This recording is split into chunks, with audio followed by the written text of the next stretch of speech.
السلام علیکم معزز ناظرین، آج کی ویڈیو میں ہم حضرت محمد صلی اللہ علیہ وآلہ وسلم کے بارے میں کچھ جانیں گے، تو اس سے پہلے ہمارے چینل کو سبسکرائب کیجئے اور بیل آئیکن بھی دبا دیجئے تاکہ ہماری نئی آنے والی ویڈیو آپ تک پہنچ سکے۔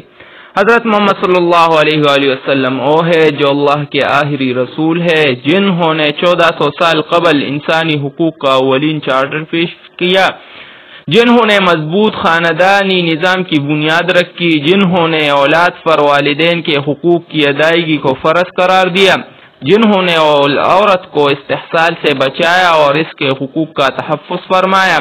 جنہوں نے ظلم سے منع فرمایا اور عدل و انصاف کا حکم دیا، جنہوں نے نفرتوں اور دشمنیوں کو ختم فرما کر اتحاد و اتفاق اور باہمی تعاون کو فروغ دیا، جنہوں نے رشتہ داروں اور پڑوسیوں کے ساتھ محبت کرنا سکھلایا، جنہوں نے لوگوں کو ایک دوسرے کا احترام سکھایا، جنہوں نے محتاج لوگوں کی مدد فرمائی اور مریضوں کی عیادت کی،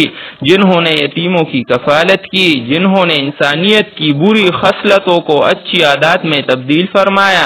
جنہوں نے اقلیتوں کے حقوق کا تحفظ یقینی بنایا، جنہوں نے چوری، ڈاکہ، دھوکہ دہی، قتل اور زنا جیسی سنگین جرائم کا سدباب فرمایا۔